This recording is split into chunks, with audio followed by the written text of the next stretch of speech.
자, 이어서 두 분의 전문가와 함께 개장 공략을 해보도록 하겠습니다. 정경민 IBK 투자증권 분당센터 팀장, 김성호 KM파트너스 대표 함께합니다. 안녕하십니까? 안녕하세요. 어제요, 가장 많이 SNS에 돌았던 게 부동산 규제에 대한 얘기입니다. 정경민 팀장, 부동산 규제 지라시 내용, 정보지 내용은 밝히지는 않겠지만, 그게 정말로 또 안 하겠다고 했는데, 네. 대출 규제 또 투자 과열 규제를 해버리면 건설주들은 그동안에 좀 좋았잖아요. 예. 공급도 하고 부동산 규제는 안 하겠다 이랬었는데 K 건설주들의 좀 영향은 없을지, 또 이 부당순 규제가 국내 증시에 미치는 영향은 물론 이 대통령실은 부인을 했습니다. 네. 안 하겠다고 부인했다는 점 먼저 말씀을 드립니다. 어떻게 영향을 좀 볼까요? 네, 일단 지금 허니문 기간이기 때문에 어쨌든 이제 부동산도 어떤 경기의 하나의 좀 맞습니다. 지표로 좀 볼 수 있는 부분인데 그거를 일부러 이제 대통령실에서 찍어 누를 이유는 저는 없다라고 생각이 들고요. 다만 이제 어느 정도는 잘 조절을 해야 되는 이제 그런 부분에 있어서는 추후에 그런 좀 정책이 나올 가능성은 좀 있어 보이기는 합니다. 네, 너무 오르니까. 네네. 근데 이제 우리의 대표적인 그런 건설주들은 지금 어떤 하우징, 부동산 경기에 의해서 올랐던 거는 크지 않거든요. 사실상 네. 이제 원전에 기댄 그렇죠. 또 해외 수주 이런 것들에 의한 그런 상승이었기 때문에 대형주 현대건설, 삼성물산, DLENC 이런 종목들에 대해서는 아예 없다고는 말씀 못 드리겠습니다만 이걸 어떤 부동산 규제에 따라서 크게 주가가 밀릴 그럴 가능성은 높지 않아 보입니다. 이제 다만 이제 조달 시장을 좀 봐야 되는데 네. 이 채권 시장, 조달 시장을 봐야 되는데 조달 시장도 아직 크게 큰 이군 건설사들 봤을 때는 큰 변화는 아직은 없는 것 같아요. 시장에서. 네. 그래서 회사 책임이나 네네. 이런 게요. 일단은 좀 지켜봐야 되는 이제 그런 문제일 것 같고 이거는 오히려 정부에서 뭔가 그런 액션이 나왔을 때 후행적으로 좀 대응을 해도 충분히 좀 지켜볼 수 있지 않을까라는 생각이 좀 들어서 일단 네. 건설주는 중소형주 요즘 이렇게 많이 손대시는 분들은 안 계셨던 것 같아요. 대형주 위주로 좀 가셨던 분들에 대해서는 아직도 이 모멘텀 원전으로 의한 국내 엔지니어링 기업들의 그런 모멘텀은 끝나지 않았기 때문에 또 원전 해체도 또 어제 허가가 그렇죠. 나왔잖아요. 네. 그렇게 본다면 좀 연장될 수 있다라는 점으로 좀 봤을 때 대형 건설사에 대한 이제 그런 모멘텀은 지속될 수 있겠다. 중소형 건설사에 대해서는 아직까지 조금 보류를 해야 된다. 이 정도 좀 말씀드리면 될 것 같습니다. 그렇습니다. 리포트들도 몇 개 나왔는데 이제 HD 현산이라든가 GS 건설이라든가 이제 원전 이런 네. 거 플랜트 없이 약간 부동산으로만 따진 쪽들은 조금 영향이 있을 것이다. 이렇게도 또 나오고 또 아니다 기대인데 김성훈 대표, 이 부동산 규제, 집값 규제를 해야 될까요? 이거 너무 갑자기 부동산 얘기로 가야 되나요? 왜냐하면 이게 할수록 오히려 집값이 올라가면 지금 현 정부, 이재명 정부는 그냥 두고 주식을 더 최고치로 땡겨서 돈들이 자연스럽게 주식으로 가는 이런 정책을 원하는 거 아니겠습니까? 근데 오히려 제가 보기에 어제 우리 신정부 테마가 흔들린 게 부동산 규제한다고 해서 오른 거 빠진 거 아닌가 이런 생각도 듭니다. 규제가 오히려 부동산 집값을 올리잖아요. 이런 데에서는 좀 부동산 얘기긴 한데 김성훈 대표 생각도 궁금합니다.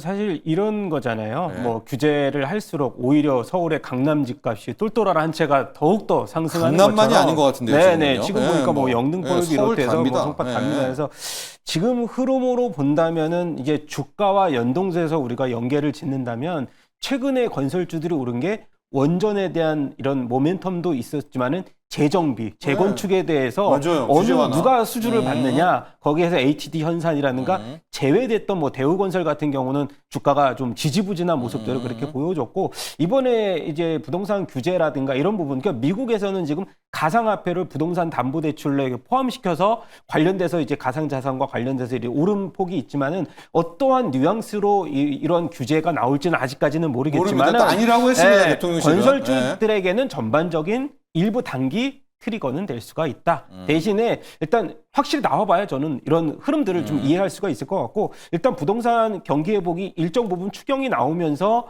일단 마진율, 원가율이 조금씩은 좀 개선이 될 수 있다. 이런 개선에 대한 기대감 때문에 일부 좀 반등이 바닥에서는 올라왔기 때문에 일단 저는 관망세를 좀 유지하자 이렇게 좀 말씀을 드려보고 싶습니다. 자, 일단 대통령실에서 정말로 또 여당 측에서 이 부동산 규제에 관련한 정보지에서 도는 내용이 아니라고 했습니다만 또 어떻게 될지 좀 보고 나서 건설주들의 흐름 확인하자 이렇게 조언을 주셨고요. 자, 정경민 팀장, 방산주 어제 흔들렸다기보다는 유럽 라인 메탈만큼은 시세가 좀 안 나왔습니다. 근데 오늘은 지금 장 시작하자마자 방산주들 그냥 이제 달려가고 있습니다. LIG 넥스원을 좀 보면서 뭐 한화 에어로스페이스 등등의 이제 우리 빅 방산주들까지도 함께 분석 좀 부탁드립니다. 네, 아무래도 이제 뭐 그 EU 쪽에 이제 미국이 이제 뭐 GDP 5%까지 좀 늘려라라는 거에 대해서 이제 시장이 좀 환호를 할 줄 알았는데 네. 어제 우리 시장에 이제 주도주들의 좀 차익 실현이 좀 나오면서 기대만큼은 좀 움직이지 못했던 이제 그런 부분이 좀 있었어요. 근데 오늘 보면 주요 방산 업체들이 뭐 작게는 한 1, 2%, 많게는 한 4%뭐 이 정도까지 좀 올라갔는데 어제 이제 유럽 시장이 그렇게 뜨뜻미지근했습니다만 방산주들은 뭐 상당히 그런데요? 예, 네. 환호를 했던 부분이고요. 그리고 이제 이제 밀리터리 관련된 이런 좀 채널들에서 지금 많이 나오고 있는 얘기가 이번에 이제 이란과 이스라엘의 어떤 분쟁 때 네. 그 중동 국가들이 굉장히 현실 자각을 했던 이제 그런 부분들이 중동이요? 네네 아. 자신들의 영공 위에서 양국의 미사일이 날아갔다 왔다 갔다 하고 뭐 이스라엘은 공중급유를 600회나 해가면서 자신들의 영공을 왔다 갔다 하고 있었는데 그것들에 대해서 하나도 대처를 하지 못했다라고 해가지고 뭐 요르단을 비롯해서 그 주변국들이 이제 한국이 가지고 있는 청궁 있죠, M샘 네. 그리고 지금 개발 중에 있는 청궁 3, L샘까지도 지금 굉장히 좀 문의를 많이 해오고 있다라는 LIG 게 넥스원? 네, 네네. LIG 넥스원 네. 뭐 물론 이제 한화도 있고요. 예, 뭐 네. 레이더가 한화 시스템도 좀 끼어 있는 이제 그런 뭐 두 개가 지금 같이 강세를 좀 보이고 있는데 이런 얘기가 좀 오고 있어서 뭐 또 네. 연내에 또 좋은 소식이 있을 것이다라는 이제 그런 전망도 있어요. 그렇기 때문에 LIG 넥스원 쪽이 뭐 어제 좀 약하긴 했습니다만 오늘 좀 강세로 가는 뭐 그런 요인 중에 하나가 좀 되는 것 같고 지난번에 언급을 드렸었던 풍산도 아무래도 오늘은 조금 이제 약세로 좀 가고는 있습니다만 예, 지금 우크라이나에 줘야 될 2만 발을 이스라엘로 가져가는 바람에 그럼 나토 국가들에도 이제 전시탄 보유에 대한 그런 수요가 이제 좀 올라오면서 최근에 이제 풍산이 올라왔고 거기에 맞춰서 이제 뭐 좀 수주가 나온다면 좀 2차적인 상승이 좀 있을 것 같으니까 일단 미사일과 포탄을 만드는 LIG 넥스원 그리고 이 풍산 같은 경우에는 뭐 P는 모르겠습니다만 하여튼 Q는 지금 늘어날 수 있는 충분한 그런 배경이 좀 되고 있기 때문에 네. 방산주 내에서 방산주는 전 기본적으로 실적 발표까지는 조금 횡보 구간을 가져갈 거라고 보는데 네. 그 안에서 조금 더 주목을 받을 수 있는 종목이 이 두 종목이 아닐까 이렇게 좀 진단해 보도록 하겠습니다. 우리 방산 전문가이신데 이제 중동과 동유럽이 우리의 타깃이잖아요. 네. 뭐 유럽이 우리 거를 뭐 미국이 사줄 것 같지는 않은데 중동과 동유럽 시장을 유럽 방산 업체가 뺐을 그럴 가능성은 없네요. 왜냐면 가능성 간밤에 라인메탈 있죠. 보니까 네. 장난 아니던데요. 자기 내부적으로 특히나 이제 그 네. EU 내에서 나토 내에서도 50% 정도는 그래도 이제 그 자국산 그 나토 내에서 좀 기업이. 조달을 하자. 네. 프랑스, 독일, 뭐 영국 네. 이런 쪽에서 이제 네, 서로 수출을 해대할 수 있는데 기본적으로 생산 시설을 단기간에 아무리 늘린다 네. 하더라도 지금 나온 분석에 의하면은 뭐 40%를 채 못 채우는 것 같아요. 그렇게 보면 일부는 미국, 일부는 한국. 그러니까 전체적인 앞서 있는 시장이 커졌을 때 콩고물이 안 떨어질 수는 없다. 이렇게 좀 K방산에. 이해를 하시면 좋을 네. 것 같고요. 여기서 이제 추가 수주가 필요한 이 상황에서 우리한테는 좀 밸류에이션을 늘려갈 수 있는 좋은 뉴스는 맞다. 여기까지 좀 정리해드리도록 하겠습니다. 좋습니다. 지금 앞서도 봤지만 프리마켓에서 봤고 지금 현재 이 시각 특징주 중에 김성훈 대표 우진엔텍을 오늘 안 볼 수가 없고요. 우진엔텍도 해주면서 두산 에너빌리티까지도 같이 해주십시오. 아니 왜 원전인데 왜 원전 해체만 13% 주고 두산 에너빌리티는 왜 멈추는 거냐 이런 의견들을 아까부터도 계속 주시거든요. 우선 우진엔텍부터 가보죠. 네. 일단 우진엔텍이 이제 시장의 조명을 받은 게 사실 6월 중순부터 받아왔어요. 그동안은 좀 배제됐었죠. 그러면서 수급이 일부 좀 쏠림 현상이 나왔다라는 것이 가장 특징적인 거고, 그리고 최근 들어서 이제 좀 좋은 뉴스들이 또 나오면서 원전주들의 다시 한번 시즌2에 대한 기대감을 굉장히 높였는데, 팔란티어가 원자력 회사와 AI 기반 소프트웨어 시스템을 공동 개발하겠다. 이 원전 발전소 건설을 목표로 한다는 소식이 또 한 번 들려오면서 최근에 보니까는 우리가 이제 뉴스케일 파워가 소프트웨어 검증 공급한 이력이 있었던 슈어소프트테크도 한번 저는 네. 말씀을 드려봐야 될 것 같고요. 일단 뭐 슈어소프트테크는 다 알다시피 현대차가 지분을 한 10% 이하 한 6%대 갖고 있는 회사로서 저는 우진엔텍이 오늘 한 10%대 반등폭 보여주고 있는데 우진엔텍 차트상으로 잠깐 이제 보여드리면 지금 주봉상으로 24년도 6월 고점까지 올라왔거든요. 그래서 저는 일단 저항대에 부딪힐 가능성들이 일부 있다. 그래서 아마 오늘 정도 주가 상승 나오면은 사실 이게 해체 승인이 됐을 때 세론이다라는 네. 얘기들이 많이 있었거든요. 근데 오늘까지 반등을 저는 끝으로 해서 다시 한번 두산 에너빌리티에 대해서도 수급이 조금 옮겨갈 가능성들도 충분히 있다라고 말씀을 그래요? 드려보고 싶고요. 오히려? 네네, 오히려. 오늘 원전 해체는 오늘이 약간 세론. 네, 네. 오늘이 세론이고, 이제, 에너빌리티 같은 경우는 이번에 이제 그 신용융자 관련돼서 이제 기사들이 많이 나왔기 때문에 네. 일단 좀 아름다운 표현이라는 걸 투자자들이 싫어하기 때문에 매물 소화 과정이라고 좀 저는 완화시켜서 말씀드리고 오히려? 싶지만 네. 일단 저는 5일선은 한번 깨졌던 적이 있어서 5일선보다는 11선 매매가 좀 주요하다고 보는데 지금 11선에 간략하게 딱 찰싹 붙어 있는 상황이거든요. 예. 그래서 일단 원전 해체 시장에 대한 발표 승인이 났고 그 이후에는 저는 다시 한번 두산 에너빌리티가 지금 간간히 들려오는 것들이 지금 이 복합화력 관련해서 가스터빈 이 수주 계약이 계속해서 나오고 있는 네, 상황에서 가스터빈이죠, 요즘 네, 제도는. 가스터빈에서 그런 부분이 있다라고 하면 하반기에 있을 뭐 원전에 대해서 뭐 테밀린 원전, 루마니아 뭐 너무 다양한 게 있기 때문에 네. 그런 부분들이 한번 언급만 해준다면 다시 한번 고점을 경신할 수 있는 가능성도 그래서 에너빌리티는 사실 일부 한 3, 4일 정도 주간 단위로 조정 시에는 매수 전략을 좀 짜도 되지 않을까라고 말씀드려보고 싶습니다. 자, 지금 우진엔텍과 두산 에너빌리티 우리 김성훈 대표는 원전 해체 쪽은 오늘 정도면은 좀 일단은 1차 턱밑에 찬 것 같다. 그렇다면 다시 원전 쪽은 기존의 강자인 근데 이제 가스터빈도 있으니까요. 에너빌리티 쪽 라인으로 가다 이렇게 제언해 주셨고 정명 팀장과 함께 태웅과 CS 윈드를 함께 좀 보도록 하겠습니다. 아주 그냥 주식을 기본으로 하시는 분들도요. 네. 아니 이재명 정부에서는 태양광 풍력 아니야? 라고 하는데 생각만큼 지금 태양광 풍력 또 에너지 고속도로 라인에서는 가는데 네. 뭐 태웅 같은 것들은 가는데 안 나와요. 잘 시세가. 그래서 태웅도 해주시면서 정말 이재명 정부의 신재생은 우리가 어떻게 볼까? 또 함께 좀 이야기해 주시죠.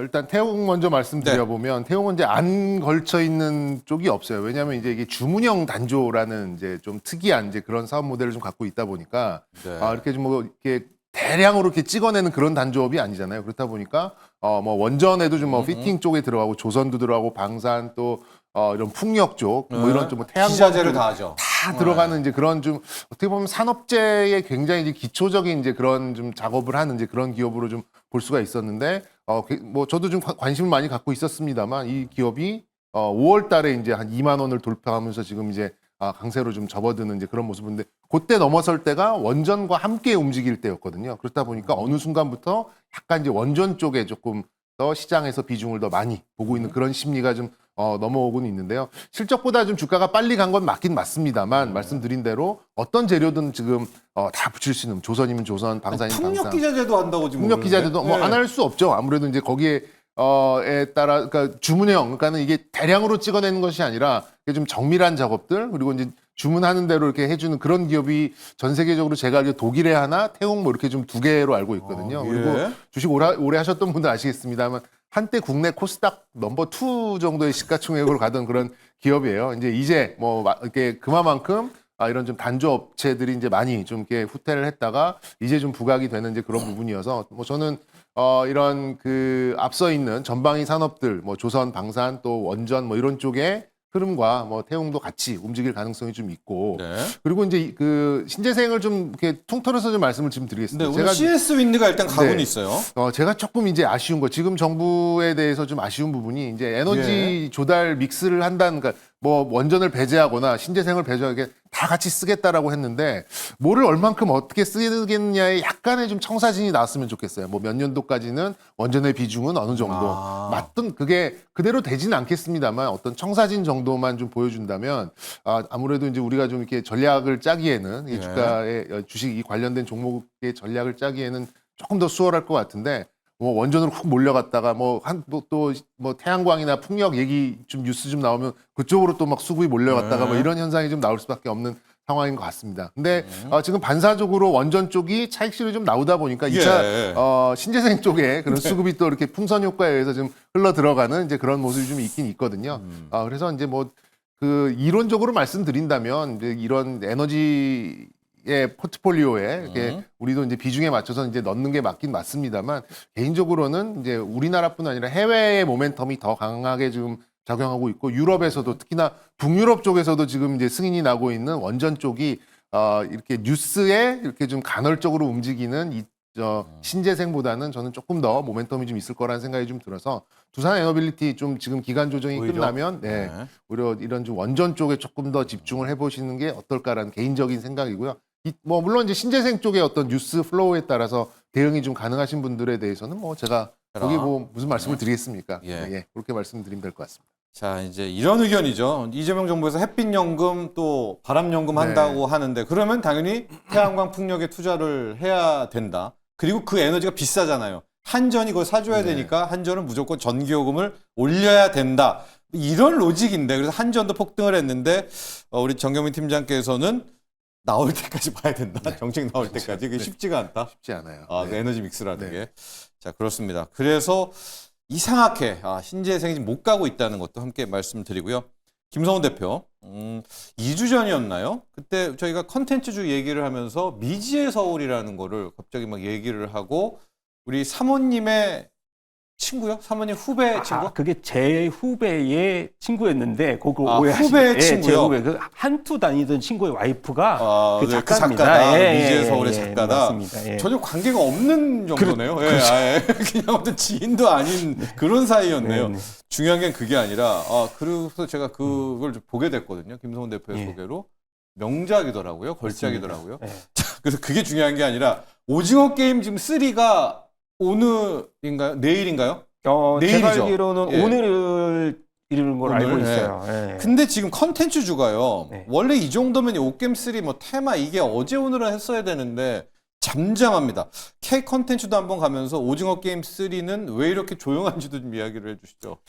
상대적으로 네. 2까지 이게 1에서 가장 뜨거웠다면 2에서는 기대보다 좀 박하다는 평가들이 좀 내려졌고 네. 이제 오징어 게임 이제 시즌 3가 거의 마지막이잖아요. 네. 네, 마지막에 대해서는 기대감이 한풀 더 꺾인 모습들을 좀 보여주고 있는데 그래요? 저는 그거보다는 데몬 헌터스라고 하는 이 애니메이션 대작이 나왔잖아요. 지금 넷플릭스 한 1주간 1위로 알고 있는데 혹시 그거 들어보셨나요? 죄송합니다. 처음 네, 데몬 데몬 헌터스라고 헌터스? 해서 소니 픽처스에서 만든 작품인데 네. 이게 이제 우리 K-팝을 주제로 한 애니메이션인데 낮에는 콘서트 이제 가수로 활동을 하다가 네. 밤에는 저승사자 악당들을 물리친다는 그런 스토리로 제작이 됐는데 지금 아마 검색을 해보시면 넷플릭스 1위를 다 점령하고 있어요.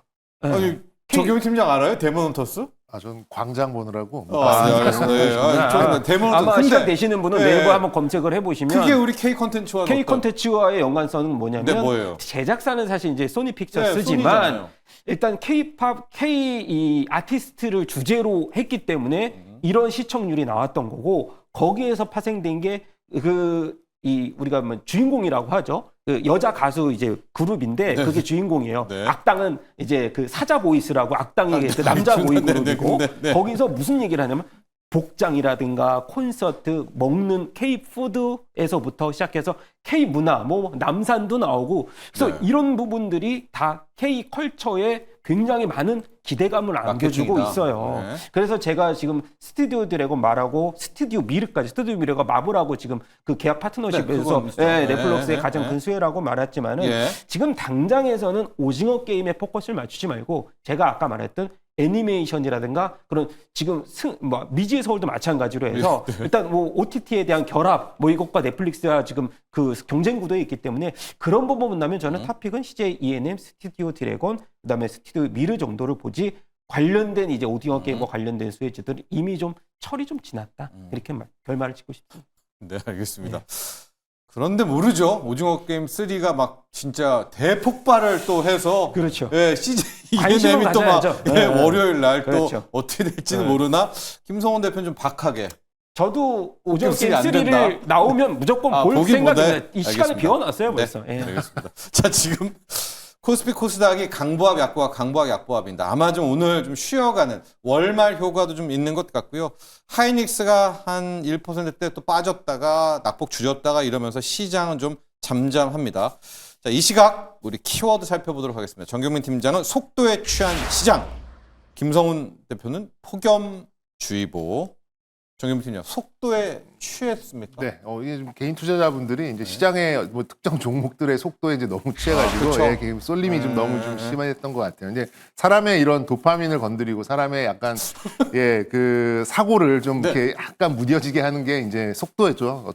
그게 어쩔 수 없는 것 같습니다. 자본 시장에서는 이제 시장에서 근데 색깔이 변한 것 같긴 합니다만 뭐 저는 뭐 주도주는 주도주대로 뭐 계속해서 가져가고 있는 이제 그런 상황이고. 반도체는 지금 예전과는 조금 다른 에너지가 좀 생성 중인 것 같아요. 그리고 거래 대금도 지금 뭐 23조, 24조 뭐 이렇게 나오는 그런 상황이기 때문에 모두가 기다리는 그런 강한 조정은 쉽지 않다. 어제도 장중 조정 보셨죠? 2% 넘게 빠지다가 하락의 그 절반 정도를 그냥 장중에 그냥 회복해버리는 그런 돈의 힘이 작용하는 시장이기 때문에 뭐 괜히 뭐 인버스, 곧버스 이런 거보다는 어쨌든 상승 쪽으로 바라보시는 게 맞다라는 거 다시 한번 좀 강조드리고 싶고요. 본격적으로 이제 그 유턴되는 그런 자금들이 지금 들어오고 있습니다. 미국장에서. 근데 이제 포모를 일으킨다라고 한다면 개인 투자자들이 좀 선호하는 그런 종목에서 나올 가능성이 있어요.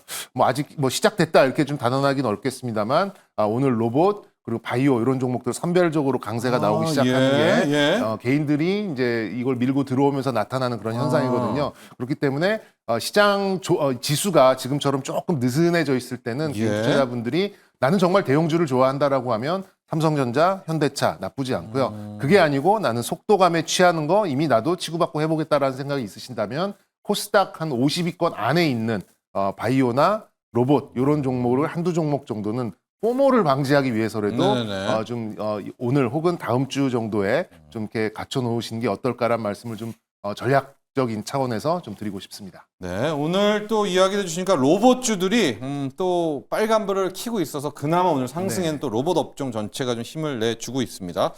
우리 김성훈 대표는 폭염주의보입니까? 네, 이제 옵니까 주의보. 폭염이? 폭염 벌써 뭐 미국에서는 체감은 또 43도 넘어섰잖아요. 유럽도 난리고요. 유럽도 난리고 난리고. 우리나라도 지금 비 온 뒤에 또 폭염이 나오는 그런 흐름들을 봤을 때는 일단 대장주격은 뭐 역시나 전력입니다. LS 뭐 오늘도 LS 마린솔루션도 급등세. 그거는 이제 뭐 유상증자와 관련된 이슈가 있겠지만 있죠. 근데 LS 오늘도 지금 3%대 반등이거든요. 굉장히 강합니다. 그리고 한국전력은 뭐 두말할 필요도 없이 한국전력 같은 거 아까도 이제 언급을 해드렸지만 지금 전기요금 인상 뭐 7차례 안 한다고 해도 시장은 한다고 믿어요. 그렇죠. 지금 7차례나 인상했고 산업용 전기요금은 23년도 대비해서 70% 올랐고요. 주택용은 벌써 30%가 오르긴 했어요. 그래서 한번 쉬어가도 저는 됩니다. 그리고 결국 올립니까? 올리겠죠. 제 전반적인 흐름상 아까도 햇빛연금 말씀하셨지만 그리고 지금 AI의 데이터의 폭발적인 성장을 보셨다시피 그리고 LS 같은 경우는 이번에 버티브 하면 엔비디아와 연결고리가 있고 그거죠. 그리고 또 버티브에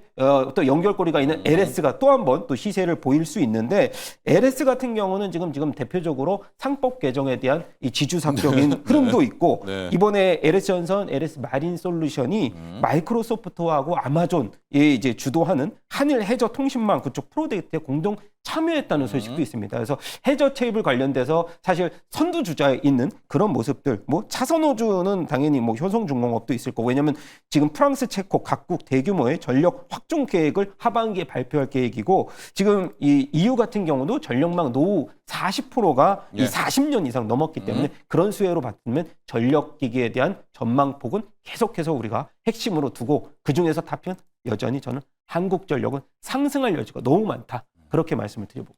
자, 저는 이제 우리 김성훈 대표가 폭염주의보를 갖고 오셔서 역시 빙그레를 하시나? 왜냐하면 이제 우리의 그렇게 마인드인데 오히려 전력으로 가는 겁니다. 이게 좀 약간 역설적이긴 한데 이 정도의 전기요금은 안 되는 거죠. 왜냐하면 우리가 막 에어컨을 틀고 쓰면 전력 대란이 나니까 우리 김성훈 대표도 시장의 현재 방향성처럼 결국 이번은 동결이나 한전이 전기요금을 또 현실화할 수밖에 없지 않을까 이런 쪽에 대한 이야기를 함께 해주셨습니다. 자, 개장 공략 여기까지 하죠. 오늘 두 분의 전문가 여기서 보내드리겠습니다. 감사합니다.